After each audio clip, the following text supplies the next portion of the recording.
Hey folks, welcome back to our journey through Genesis. Today, we're picking up in chapters 16 through 20, right in the heart of Abraham's story. This section is all about waiting on God's promises, the messes we make, and how God shows up in the chaos anyway. It's raw, human, and full of hope. Let's dive in, chapter by chapter. Starting with chapter 16, Hagar and Ishmael. Remember God promised Abraham a family as vast as the stars? Abraham and Sarah are still childless. Sarah's been barren for decades, and they're in their golden years. Sarah suggests a workaround, her Egyptian servant girl, Hagar, as a surrogate. In ancient times, if a wife couldn't have kids, the husband might have one through a maid. Abraham goes along with it, and Hagar gets pregnant. Hagar starts looking down on Sarah, feeling superior because she's carrying the baby. Sarah feels humiliated and lashes out, treating Hagar harshly. Hagar runs off into the wilderness. God steps in. An angel finds Hagar by a spring and says, "Go back and stick it out with Sarah." Then comes the promise. You'll have a son, call him Ishmael, which means God hears, because the Lord has heard your pain. Ishmael's name is a reminder that God tunes into our cries, no matter how small we feel. The angel adds that Ishmael will have a huge family, but his life will be tough, always clashing. Hagar calls God El Roi, the God who sees me. She heads back, has Ishmael, and life limps on. The big takeaway? When we try to force God's timeline, it sparks jealousy and hurt, but his grace chases us down. God hearing the afflicted has inspired folks for centuries to help the hurting. It's a nudge, wait on him, but know he's already listening.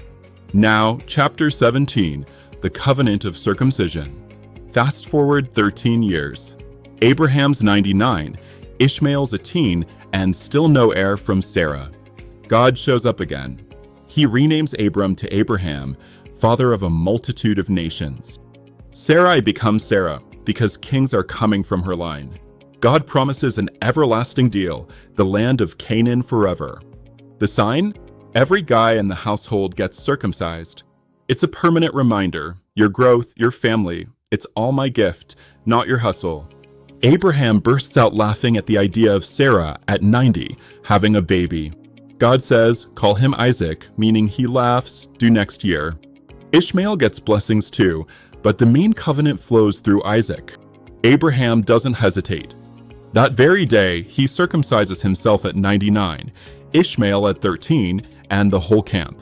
Why this sign? It's about total dependence, no shortcuts, just God's power making us fruitful. It's a bold yes to letting go of control. Chapter 18, Abraham's three mysterious visitors. Abraham's chilling by the oaks of Mamre when three dudes show up.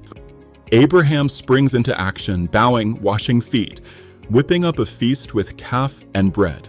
These aren't random travelers. Two are angels, and the third is God himself in human form. Angels usually look just like us. Some folks even see this third guy as a pre-Jesus appearance. They ask for Sarah, and the Lord drops the bomb. I'll be back this time next year, and you'll have a son. Sarah, eavesdropping, cracks up.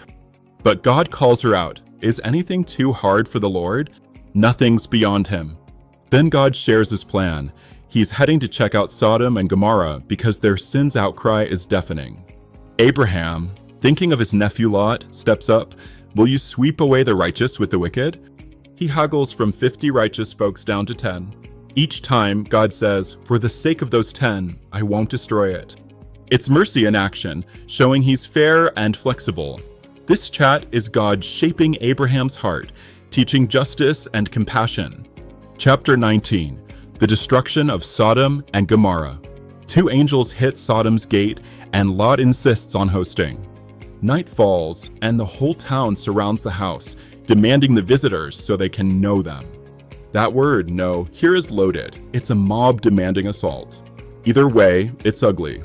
Lot's desperate, don't do this evil. Take my virgin daughters instead. Ancient honor code says protect your guests at all costs. The crowd turns on him, but the angels blind them and say, time to go, God's nuking this place. Lot warns his sons-in-law. They laugh it off. The angels drag him, his wife, and 2 daughters out, yelling, "Don't look back." God rains fire and sulfur on Sodom and Gomorrah. Lot's wife glances back and turns to a salt pillar. Abraham sees the smoke from afar. Lot hides in Zoar. The sins? Sexual violence was part of it, but the Bible hits harder on ignoring the poor and perverting justice. Safe in a cave, Lot's daughters panic.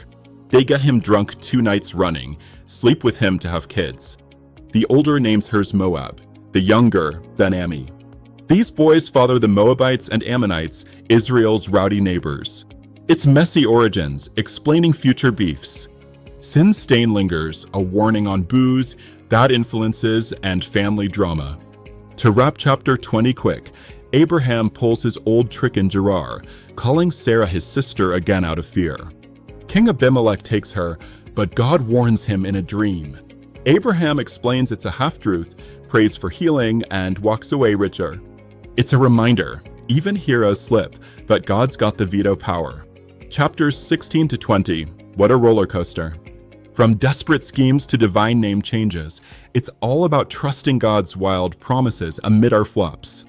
Abraham's learning to let go, and God's proving he's the God who sees, hears, and provides. If you're feeling that tension, hang in there. Hit subscribe for more, drop a comment, and we'll catch Genesis 21 next time. Peace out.